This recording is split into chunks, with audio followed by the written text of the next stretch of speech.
Here's a video I've been promising for a while, a closer look at my new tenor recorder.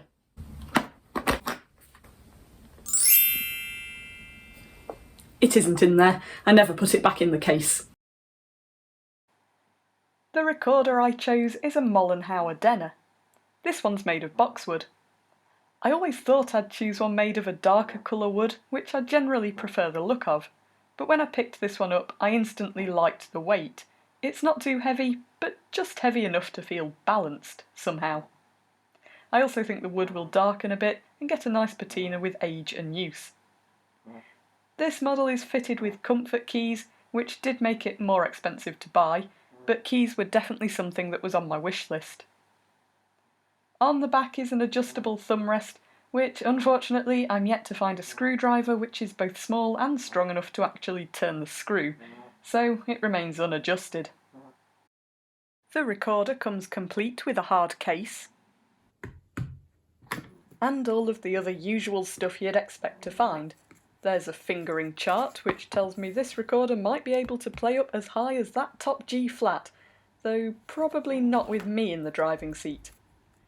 There's a guarantee card, a bottle of oil, some cork grease, a neck strap, and it turns out that I am now the proud owner of yet another tiny scrap of fabric on the end of a stick.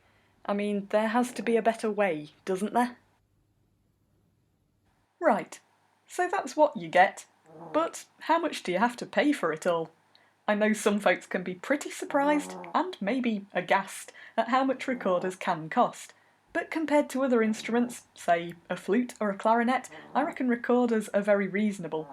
This is a hand-finished but factory-made instrument. Of course the entirely handmade ones cost much more. The wood type will also influence price as well as any extras like keys. This one was £1,150, by far the priciest recorder I own. So, the big question is, was it worth it? I've had the recorder for about 3 months now. You might have seen it pop up a couple of times before on the channel or on my Instagram. Until now I've held off on making a proper introduction video about this lovely tenor, but after about 3 months I feel I've probably played it in well enough that you can get a proper idea of what it sounds like. Though I do feel that there is a little bit further to go in getting it properly settled in. To choose my tenor recorder I was lucky enough to be able to go to the Early Music Shop in Saltaire in Yorkshire and spend several very happy hours playing my way through pretty much every tenor recorder they had in the shop, which sounds like it would have been a hard decision to make, but I narrowed it down pretty quickly to 3.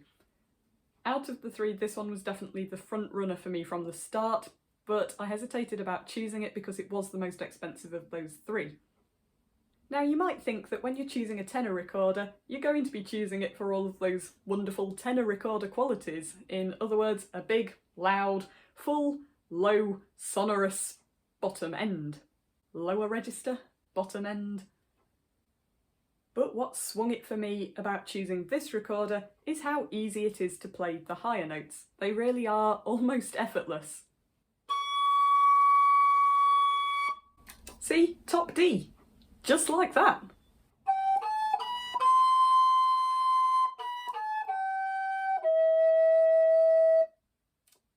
So the payoff on having this lovely, bright, easily reached top end is that the lower register is a little bit quieter.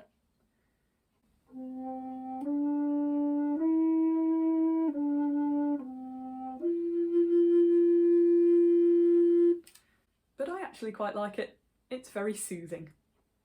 Currently I'm finding there isn't a ton of wiggle room in the lower notes. There isn't much room to push them around before they start to overblow or crack or break.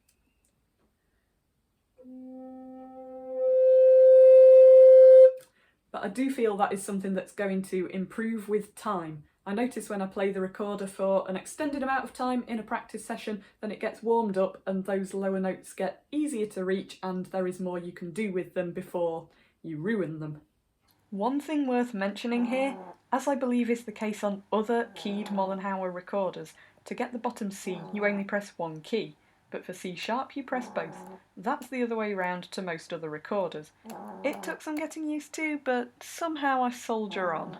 So all in all, I'm really pleased with the balance of the registers across the instrument.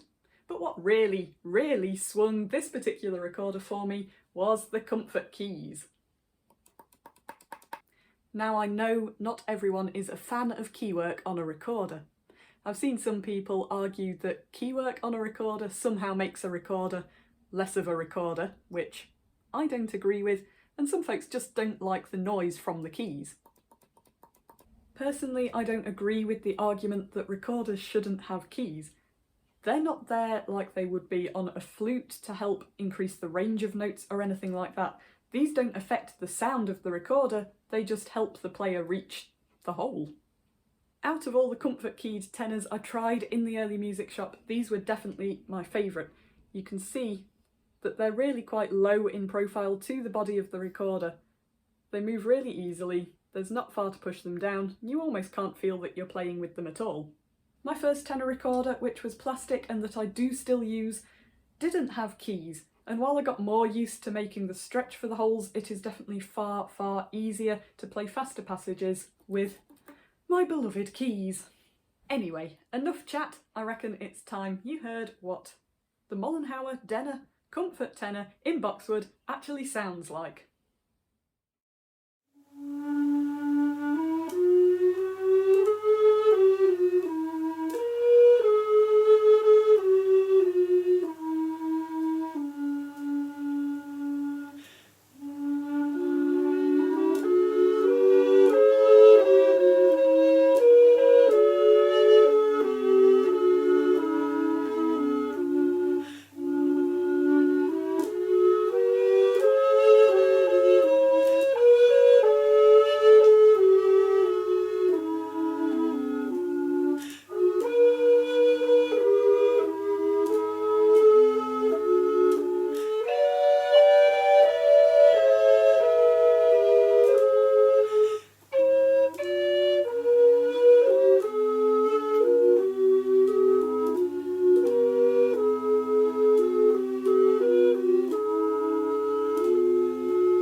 So, was that not inconsiderable price tag really worth it?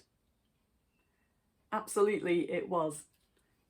The keys, the sound, the general feel of this instrument all add up to providing a really rather wonderful playing experience, and one that I know I'm going to have for years to come. I am absolutely not sitting here saying that monetary cost has any sort of direct correlation with the validity of a musical instrument as a musical instrument. I have plastic recorders that cost 10 quid and that I play every day and that I love. But I do understand that a lot of work and effort went into the production of this instrument, and you do have to pay for it. If you are sitting there wondering whether to maybe upgrade yourself to a Mollenhauer Denner in boxwood with comfort keys, then I would absolutely say, yeah, go for it. I'm sure you're going to be hearing plenty more of it on the channel in the future. If you have enjoyed this video, then please do give it a thumbs up and hit the subscribe button. I make videos every week, usually about the recorder, and it would be lovely to see you again next time. Thanks for watching, bye!